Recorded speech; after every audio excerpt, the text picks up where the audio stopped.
She dined chocolate and wine after a failed attempt at perfection by external measure. Her higher nature won't let her leave again, won't let her abandon herself, the self she saved from the ledge many a time, the self she saved and continued to leave behind, herself, her fabulous self, her beautiful, bountiful self, her limitless self that she just could not seem to see. Eyes consumed, clouded by everyone else, everything else, all of it outside.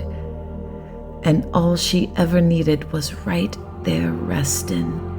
She never had to go searching, never had to walk through thorns, never had to beg for love. It was right there, begging her to look. Be still and pay attention to me.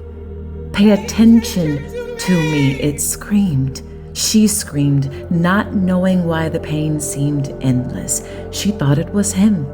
Mother, father, sister. She thought she just wasn't enough and had much to prove. She thought, if I just work hard enough, they'll see me. If I dress like this, move like that, be all he wants me to be, put me aside, and maybe then they'll love me like I love them. Except that's impossible. How can you give somebody what you're unfamiliar with? You don't know it. You just know its name. But have you asked it to teach you? Teach you so you know it. Teach you what it knows.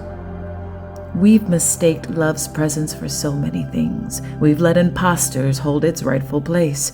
And only when we're near death do we beg for its truth. Then, because you're still enough to hear its whisper, you hear it inside of you, framed and flooded perfectly by blood and bone. And now that you know where you can find perfect love, will you ask it what it knows? Ask why it took so long and hear it tell you that it was guiding you home all along. Each heartbreak left a trail of your fragmented self for you to follow until you only had enough of you left for you. Here is where you had to learn to love yourself back to health. Here is where you have to love your afflicted self. Here is where you must embrace the most fragile version of you and find master in her. Let her mold you into something. And in your becoming, you take a little more love with you. You keep birthing yourself and blooming in love until you overflow. That's how you love. When you can pour with ease and still be full for yourself, you can give love.